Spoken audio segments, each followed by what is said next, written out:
Air India विमान हादसे में 250 से ज्यादा लोगों ने अपनी जान गंवाई है।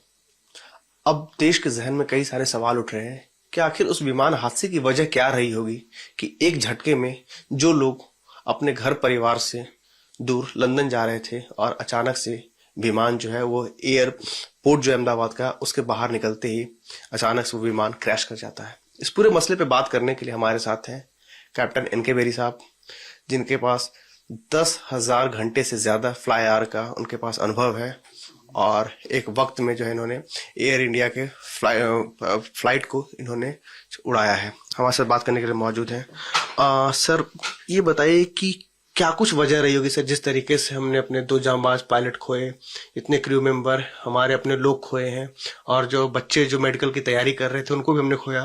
पूरे देश इस वक्त सर गमगीन है। नमस्कार।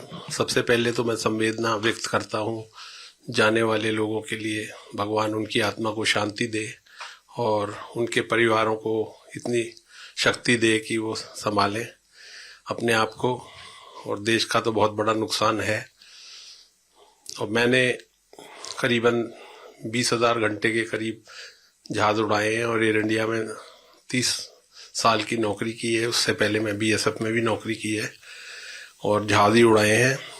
तो ये तो छोटे भाई की तरह ही था। मेरे साथ फ्लाई भी किया था इसने। इसके फादर DGCA में डिप्टी डायरेक्टर थे, काफ़ी अच्छे, मिस्टर सब्बरवाल।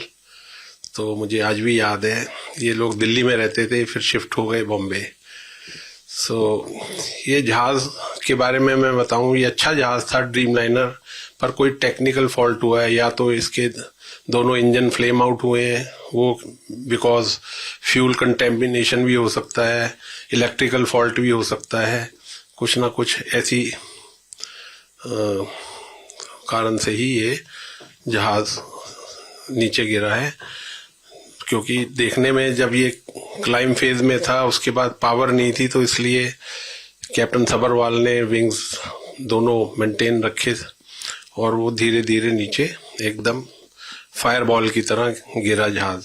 एक सवाल ये है सर कि जिस तरीके से अचानक से जब रनवे से जब टेक ऑफ करता है फ्लाइट और अचानक से उसका इंजन जो है उसका जोर लगाना अचानक से कम हो जाता है, वो धीरे धीरे करके नीचे गिरना शुरू होता है और धम से नीचे गिरता है।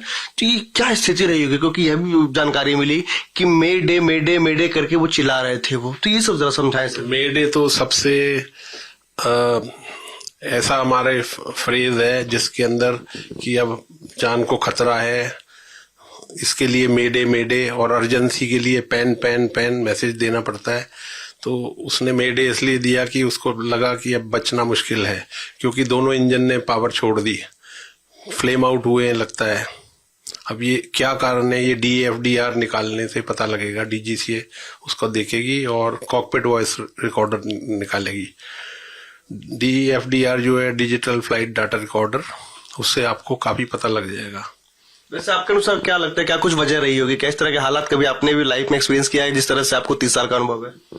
तो हमारा एक बार इंजन फायर हुआ था मस्कट में, एयरबस 310 का। तो हम तो वापस लैंड कर गए थे। और एक बार हमारा जंबो, जब मैं फ्लाई करता था, तो टोक्यो में उसका टायर बस्ट होके विंग्स में लगा, उससे सारे हाइड्रोलिक सिस्टम के पाइप थे वो फट गए।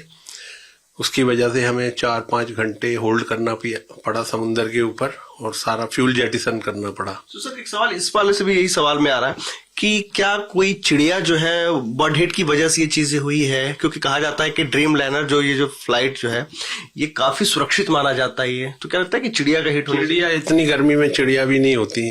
ये तो फ्लेम आउट हुए हैं, इंजन की पावर टोटल लॉस हुई है, इसलिए जहाज एज ए फायर बॉल नीचे गिरा है।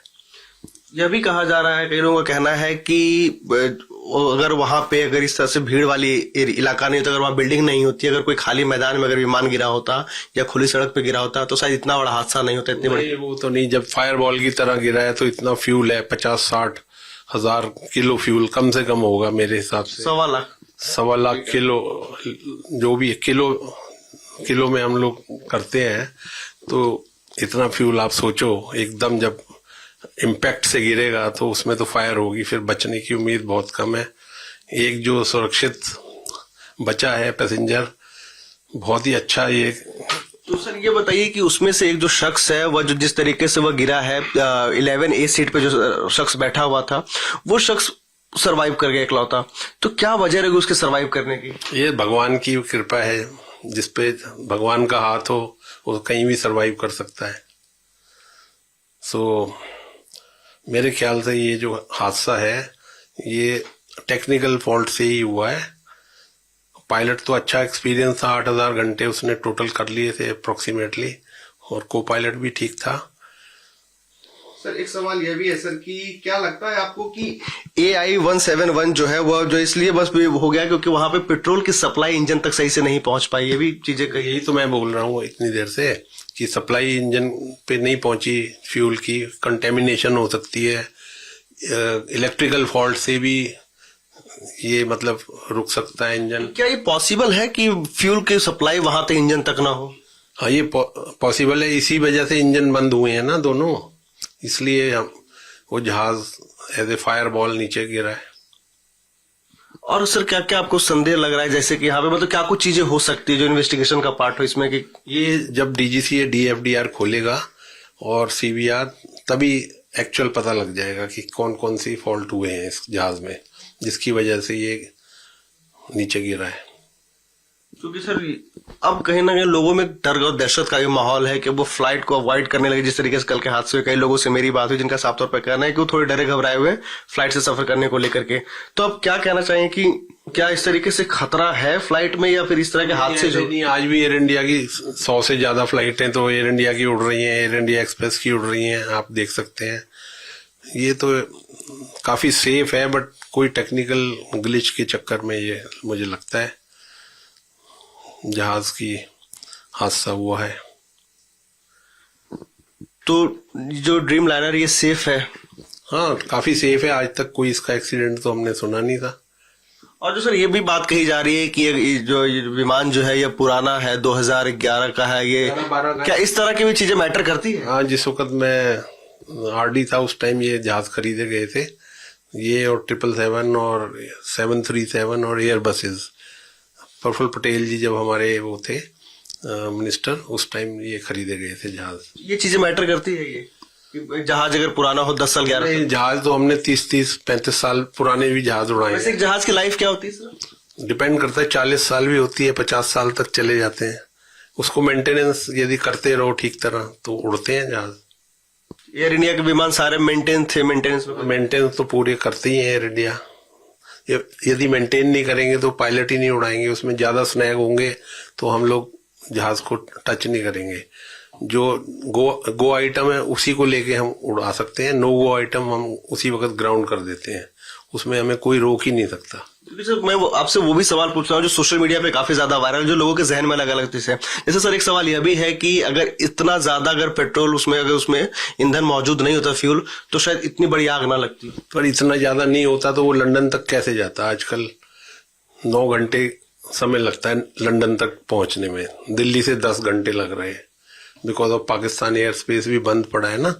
तो हम लोग वाया अहमदाबाद, उसके बाद हम लोग उधर से जाते हैं मस्कट की साइड से,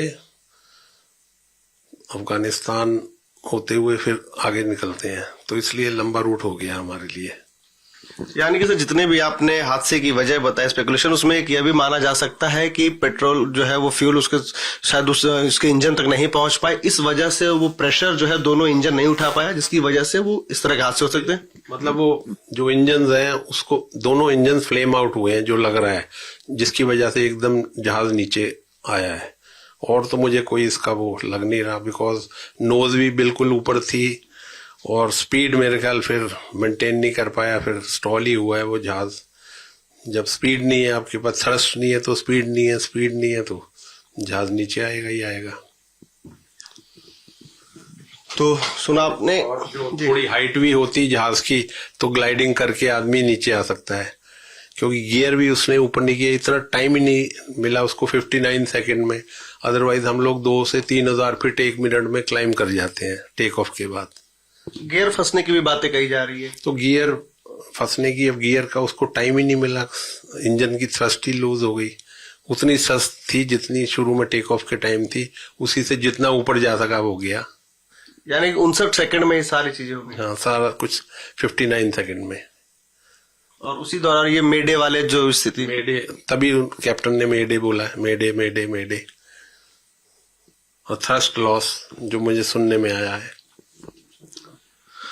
तो सुना आपने, कैप्टन इनके बेरी साहब हैं जो एयर इंडिया में भूतपूर्व में जो है उसके पायलट भी रह चुके हैं। 20,000 घंटे से ज्यादा का इनका फ्लाइट एक्सपीरियंस है। साथ ही साथ जो है 30 सालों से इन्होंने जो है एयर इंडिया में इन्होंने अपनी सेवाएं दी है। इनका साफ तौर पे कहना है कि इन्होंने अपने एक छोटे भाई जैसे एक शख्स को भी खोया है जो उसके पायलट थे। दरअसल वो इनके को पायलट रह चुके हैं एयर इंडिया में एक दौर में।